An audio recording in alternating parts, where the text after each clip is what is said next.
Yahoo Finance All Market Summit Extra Asia 2022 continues from Hong Kong to our global audience. I'm Angie Lau, Forecast Editor-in-Chief for Yahoo Finance, and welcome for those of you joining us wherever you are. Well, there is nothing bigger of a paradigm shift than changing worlds, or better yet, connecting worlds in a new virtual reality. And one of the biggest innovators doing that right now is Sébastien Borget, COO of Sandbox, who, by the way, spent the past decade creating mobile games that were downloaded millions of times. So you could say he's a little bit of a gamer, an Uber gamer, if you will, for the gamers. The Metaverse is defined, as you may know, as a network of digital virtual 3D worlds where people connect. But let's find out how Seb is defining it himself right now. After all, what Sandbox is building could very well be a world that will augment our realities and our lives. Seb, welcome. Hi, Angie. Good to be here with you today and discuss about the Metaverse and its possibilities. Well, we're in the Yahoo Finance Metaverse, if you will, this virtual reality, virtual conversation room that we're having for a global audience. But I want to tour this is really exciting. Metaverse has really captured the imagination of so many more people than the industry alone. So let's get a tour. All right, so here we are. Can you see? Here on our left to see some of those characters and contents that are present and constitute this new cultural space that is being built by the community itself, involving also major brands, creators from all around the world, and of course, content made by our team. That little guy that I'm seeing running around, that's you, but that could be anybody. That could be anybody. You get to choose your own identity. That identity is unique. It's an NFT. So that 3D representation of yourself can be as realistic as you want, or could be totally different, very creative, even non-human if you like. And it's really transporting all of us, regardless of where we are in physical location around the world. Suddenly, it doesn't matter if you're in Paris, if someone else is in New York, if someone else is in Hong Kong, we can all hang out together. That's the thing. That technology allows us to enjoy with our avatar, have fun into this new 3D virtual space. I call it almost a new digital nation with no frontier, where you find users from anywhere in the world.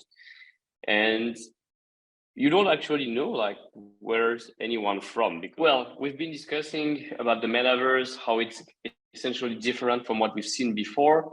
We at that Sandbox are contributing to build part of this open Metaverse, putting a lot of focus on creativity and imagination first. We don't want to make the Metaverse a place focused on commerce or transaction only. It will evolve into it eventually, but at the beginning, it should be fun. It should give us reasons to want to come back, to interact, and that's how it will grow and become mainstream.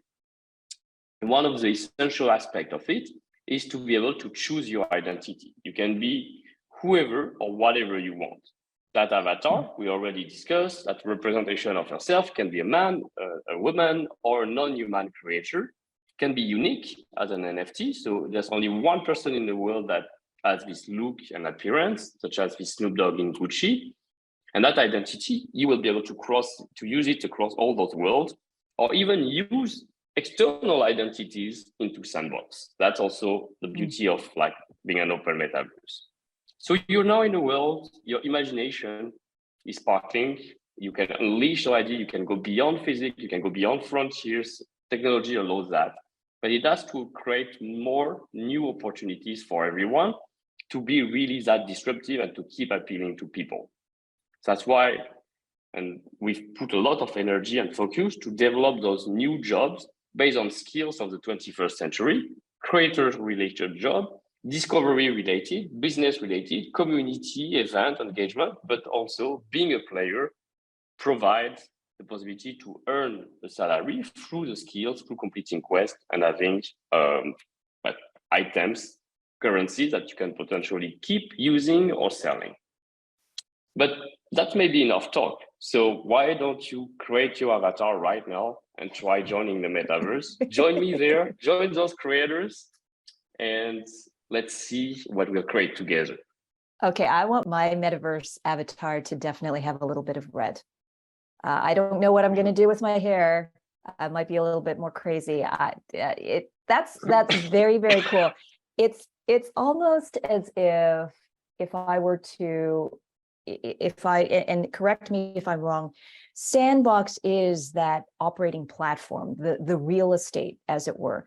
The value actually comes from people like you and me and those who are watching in the audience right now who want to get in, create an experience, a service in that ecosystem, and then engage with it, with other participants, with other avatars, and create that value.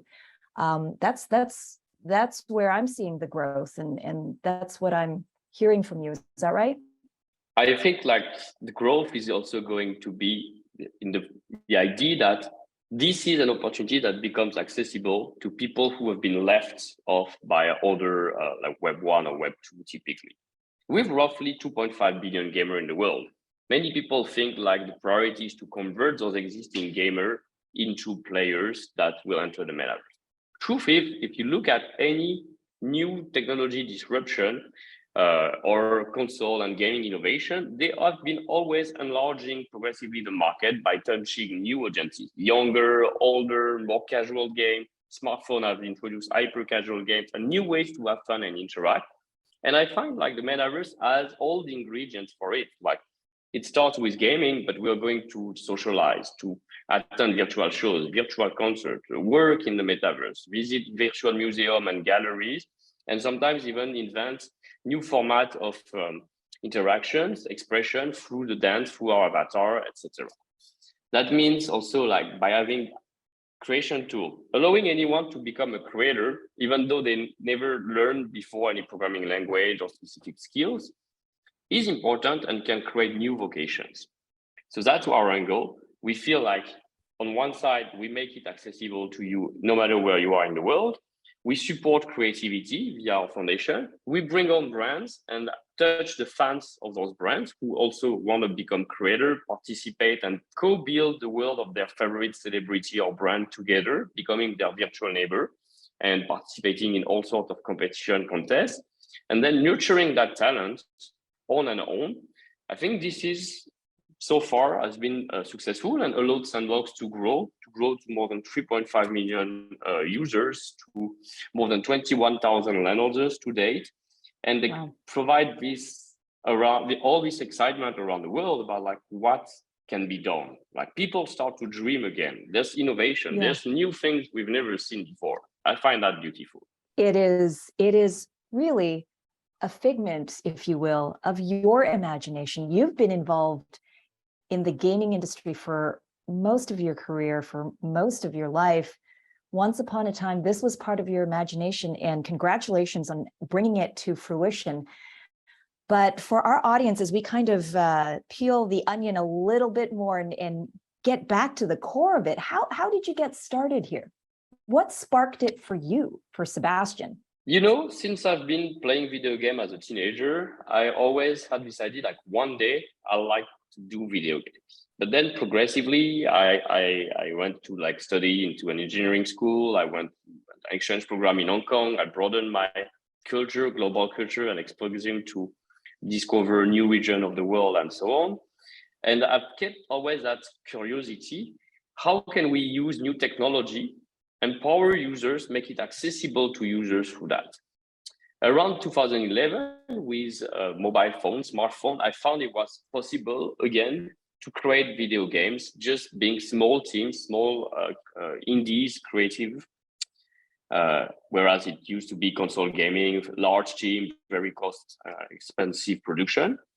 And we had that idea, why don't we use and allow anyone to make games just by the magic of their finger? Just by touching the screen, they could produce levels, add content, characters, platforms, enemies, and share those creations into an online gallery for all the players to play and enjoy. That idea became largely successful. And that, as you mentioned, drove like millions of installs. By then, 70 million creation, 40 million installs. And we saw like, yes, we've succeeded to empower a creator, but yet something is missing. And that thing that was missing is like those creators, those people who were pouring their heart, their hurts, their time, their passion into that creation. They were leaving the game for after a while, for 1 year, 2 years. We are not able to retain those talents just because we were not able to share part of the value they contributed or any revenue of any sort. Us as a company, we were making revenue, but not them. And we were, even if we wanted to, the platform limited us. Like we had not access to their email, to payment system to facilitate that. Right. So I was frustrated. Around 2017, keeping exploring around the realm of new technology, we found blockchain, and more importantly, one of the first blockchain games. So of course, I've been benchmarking hundreds and hundreds of games to find at the very down level what makes them fun, how they work, what's the user journey. And when I saw that first game, CryptoKitties, by then, I understood that the important aspect was not the gameplay itself of breeding virtual cat. It was essentially the fact that players were buying the cats from other players, not from the developer itself. And they were buying those cats, not in the game itself, but on an external marketplace. And that is something in the industry itself, like we've never seen before. Like always, it was always closed environment, very controlled, very limited. You cannot do those things outside. The developers were limiting it. Here I saw finally the way like, oh, players can sell the thing they want, can monetize it where they want. Why don't we allow anyone to create their own NFTs, their own content, and sell them, monetize them the way they want? So that gave us the idea, let's combine user-generated content, NFTs, make a new version of Sandbox, and that will solve our core problem of like retaining talent after we empower them so they can monetize and get most of the value of the content they create.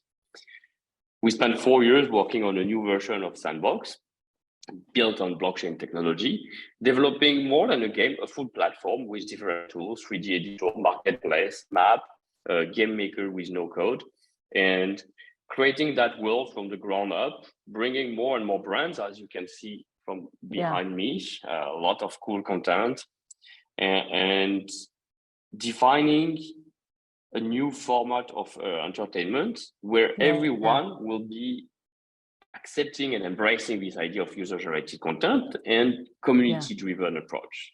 It's almost as if you're allowing me to be my own gaming developer without needing to understand programming, create something within the Sandbox ecosystem, my own game, if you were, an experience.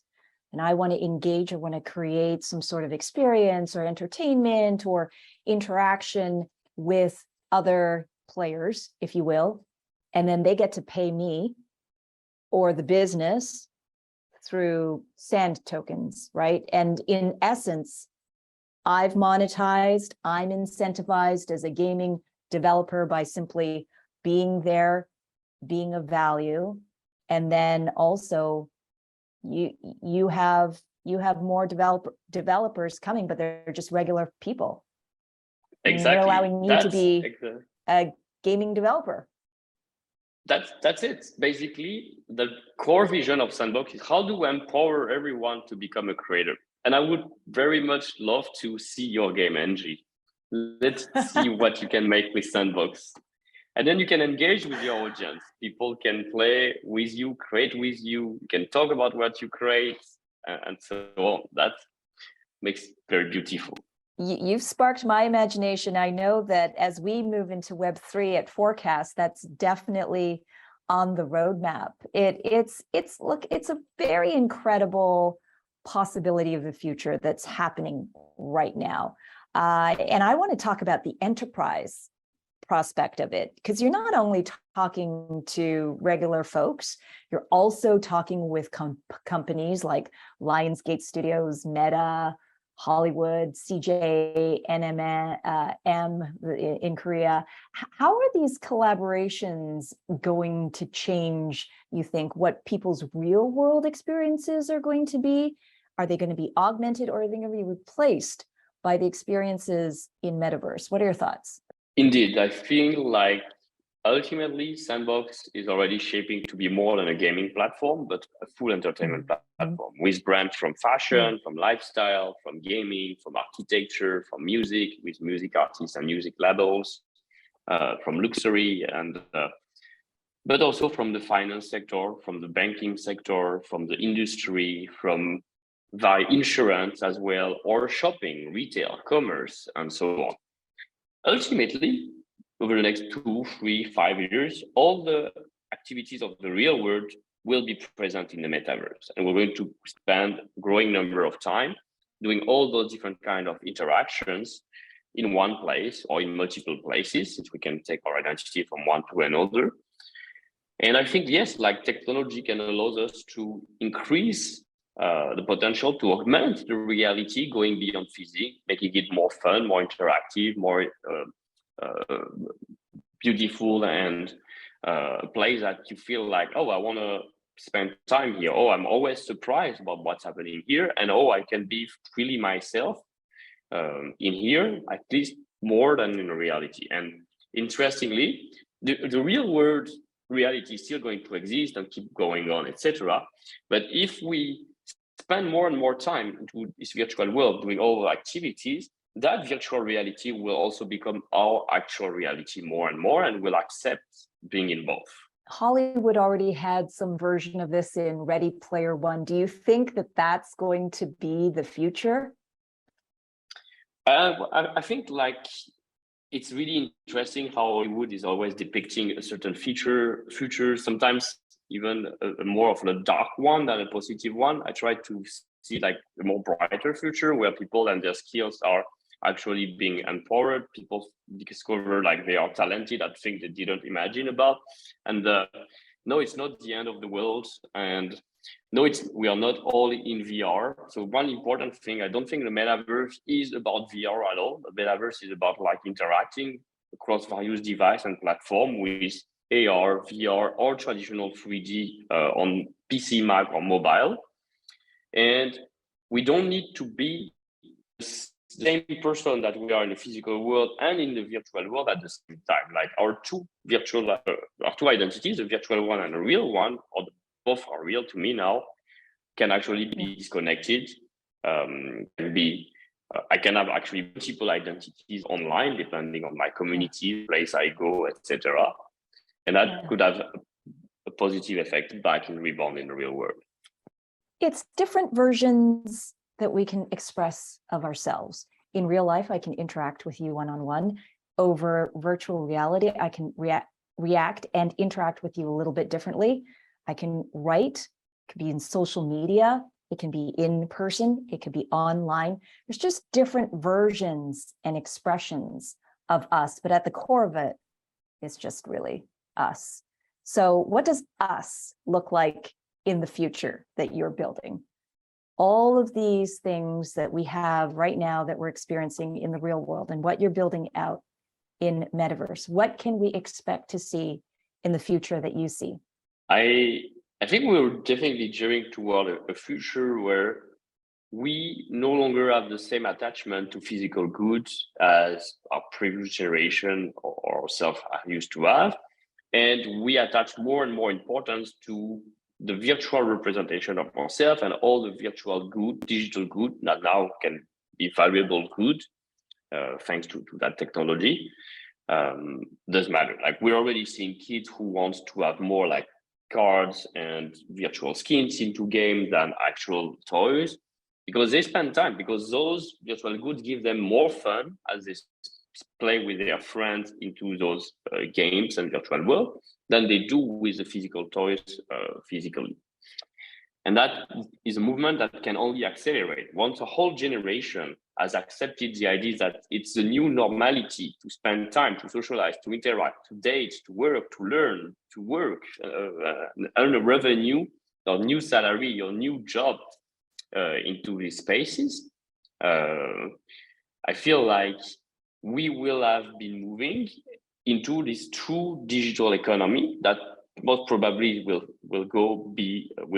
overcome the real world physical economy, and we will no longer be constrained by what we've been constrained before, like the very notion of in which country we are born, what is our ethnicity, what is the social status, our education, etc. All of these things will matter less and less in the virtual world, where ultimately you're valued based on your skills, the contribution, the content you create, and the community you belong to. True inclusiveness, true equality, nothing dystopic about that, and it's limitless. Seb, it was great getting a tour, getting inside your head a little bit better for our audience to understand the future that is going to be a lot more experiential and global. It's always great to talk to you. Really appreciate it. Thank you, Angie. I really look forward to see your game and spend more time with you online.